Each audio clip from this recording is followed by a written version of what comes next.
All right, on this episode of Bowks Talking Bouts, excited to be speaking with an individual who is headlining Bellator 265. Goes down on August the 20th. A meaningful heavyweight clash between Sergei Kharitonov and Cheick Kongo, and welcoming Cheick onto the show for the very first time. How's your day going so far there, Cheick? Well, day was busy as usual, but good. Can't complain. So yeah. Yeah, I imagine a lot of media work heading into this one and stuff like that. A lot of people wanting to get insights from you, eh?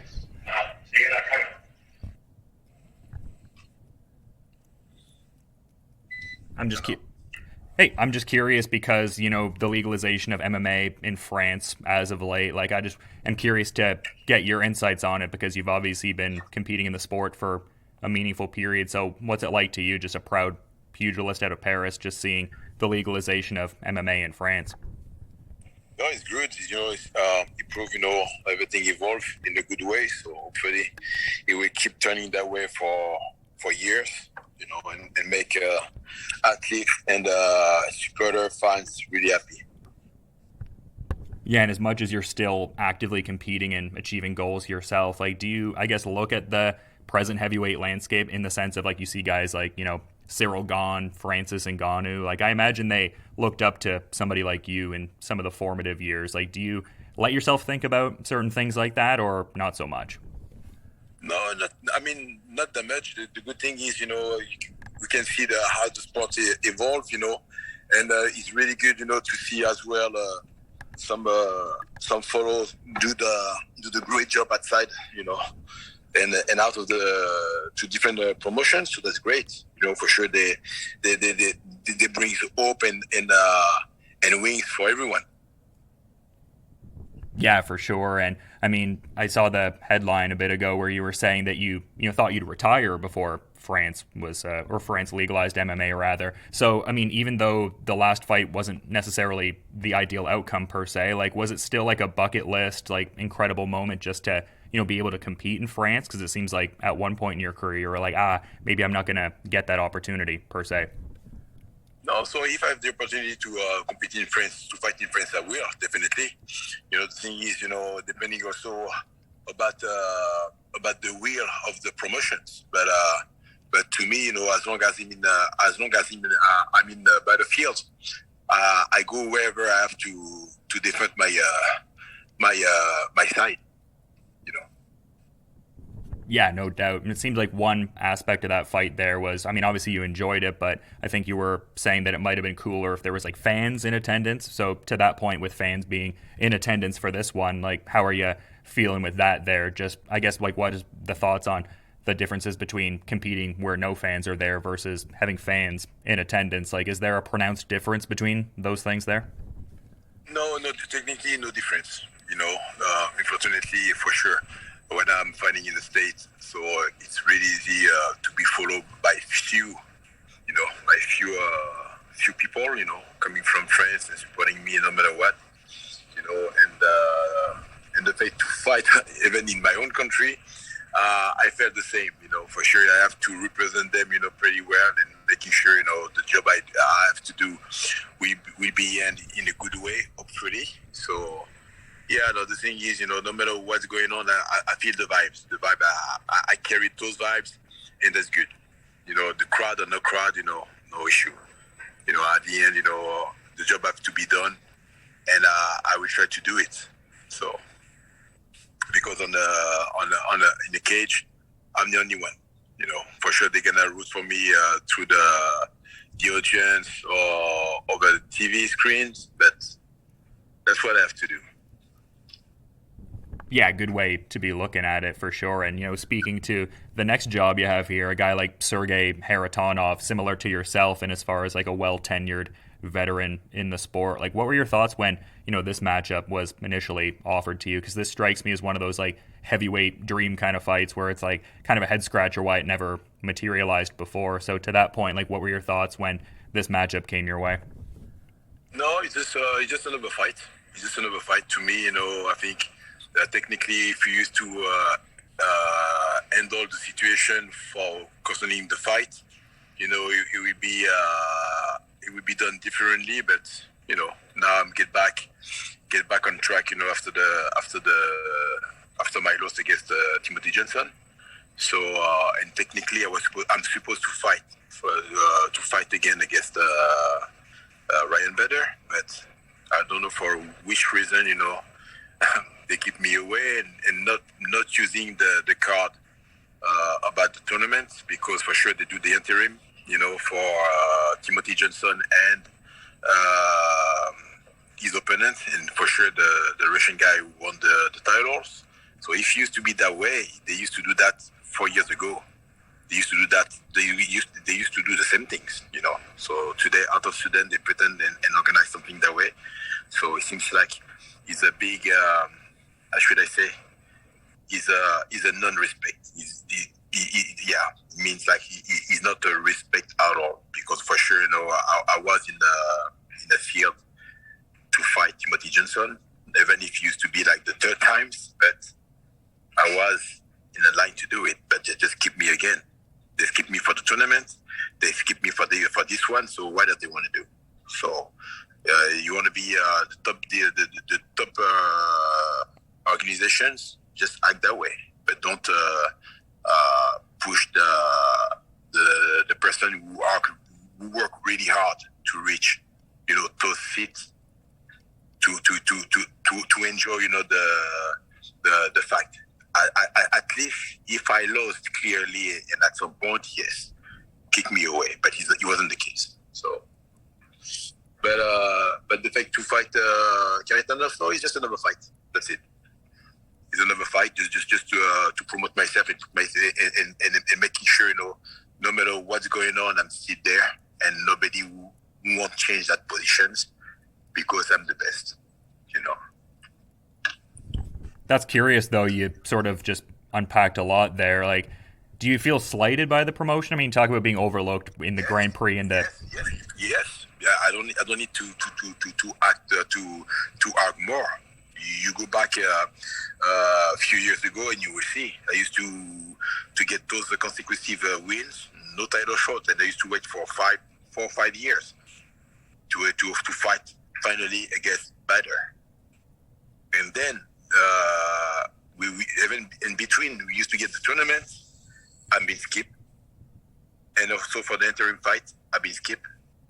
Technically, I'm not gonna be like the judge or whatever, but if you have to go by on the paper, what it is he was okay. But Ryan Bader is the champ in the heavyweight divisions. After that, you have the first contender is Timothy Johnson. Second one, it's me. What the heck you gonna pick the number 1 and the number 3? Technically. Yeah, I was gonna ask about. Yeah. Now I let you suppose. What would you do? So he's technically fairly he's number 1 against number 2. That's it.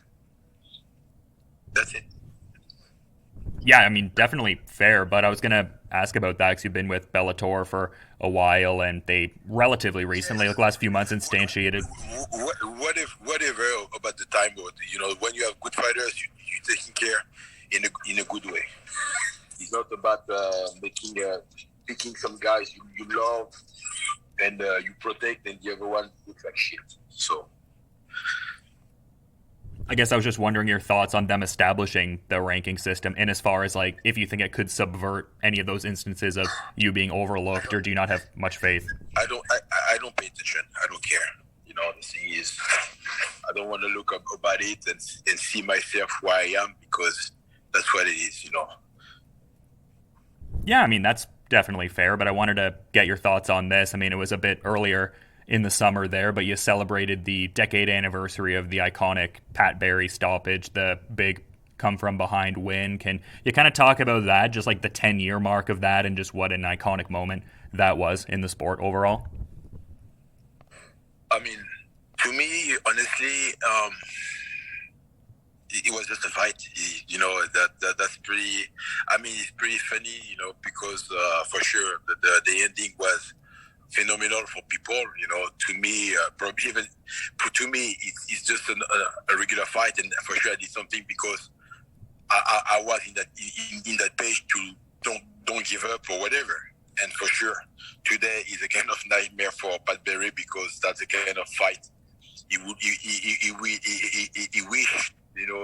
he wished to clean because from now till the end of until his last breath, it will be that moment, probably give him the shame, but he doesn't have to be ashamed about that.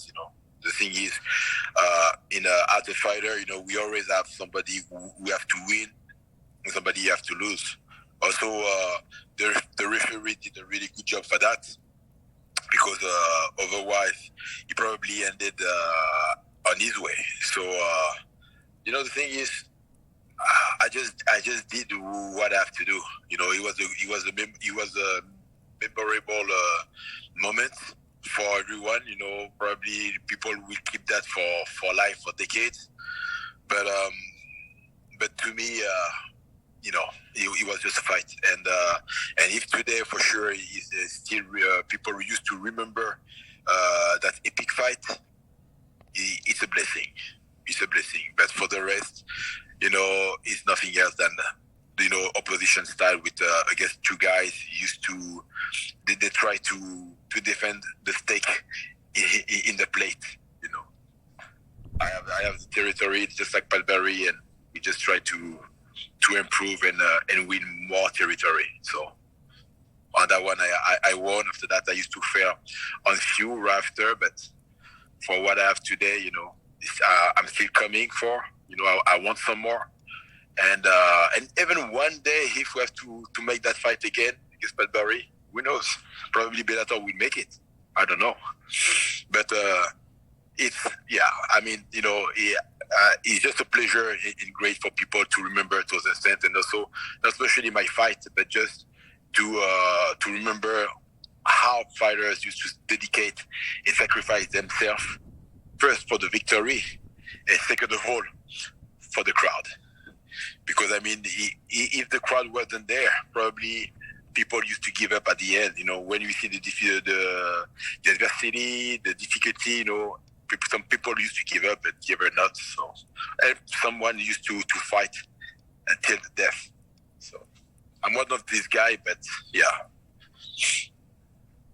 Yeah, that's interesting because another important anniversary had happened earlier this summer, just 20 years in the sport. Like, do you look at any fight in your career through the lens of, like, I guess maybe sentimentality, or is it that linear sense of like, oh, I have a task in front of me, I have a job to do, more of that kind of mentality? No, everything is the same. Everything is the same. Just build yourself, get more aggressive, and and focus on what you do. That's what I have as a reminder to keep driving. Yeah. Yeah, but speaking of consistent elements, there you've had a lengthy training relationship with Rampage Jackson. It seems like you guys have a lot of fun there, at least per your Instagram, and putting in some good work. Can you talk about the training relationship with Rampage Jackson you have there? I think that relationship is about like two guys. They used to meet each other during a show, and after that we used to be like, hey, you look good for this and that, so will you be able to help me for the camp? And that's it.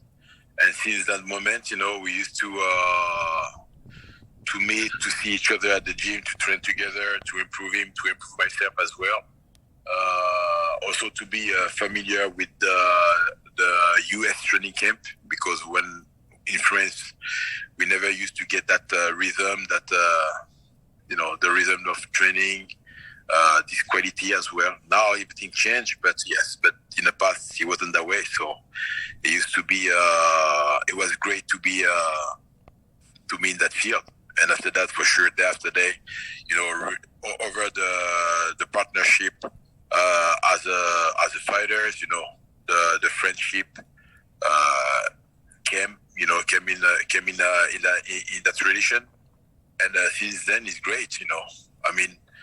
For sure, I can hate him or the same to him, but it's more like a brotherhood, just like love and respect. So, and for sure, as long as we don't have any ego, because we used to laugh about almost everything. So we used to tease ourselves as a good, really good friend. Some guys are able to do it, the other not. But yeah, and that's the way also to.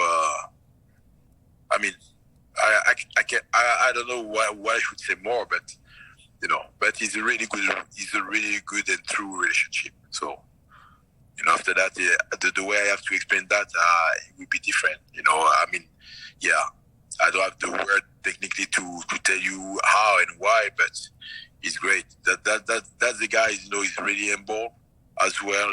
For sure, he have his temper, but he's really kind, generous, and I think that's the way. I used to do the way I seem that way. Was even better. I mean, you can have some friends be cocky, arrogant, and even if they kind, but just always spit on your back or whatever. But that Rampage is totally different. I don't say everyone are like this. I mean, are really bad, but he's one of the guys I used to meet. Really, really cool. Really, really cool, and with who you can have a really good friendship. Yeah, that's an amazing dynamic there, man, for sure. And really cool to have you on the show. I mean, definitely an interview I've been looking to set up for a decent bit, but I want to be mindful of your presumably busy schedule. So is there anything you'd like to sort of add as a parting thought as we're kind of wrapping up here, man? Oh, no, I would like to thank Trace in Houston. That's a physical rehabilitation office where, people get pretty injured and they get back in shape pretty fast. So I would like to thank them. I would like to thank Kainet America for the good tools they provide to me to perform on that for the fight on Bellator 265. Hamilton Beach Ultimate Training Center for taking care of myself, working pretty hard. And also I wish that everyone used to find some place like this because they're really dedicated for the work and training of people. Dog Pound, MMA, Norwalk. Thank you guys for your availability to help me out, as well as I forgot the name, but anyway. So and to everyone, who used to support me and to push me to feel the great vibe, I can share during the fight and in and outside of the cage. Thank you. And again, thank you for the time. I mean, I had a buddy, Sean McEwen, in high school who would wear a Cheick Kongo shirt a fair bit. So cool that I'm able to, get some insights from you ahead of this one, man. And yeah, just thanks for coming on the show and just, all the best leading into the fight and have a good rest of your day too, man. Thank you. See you probably in 10 days.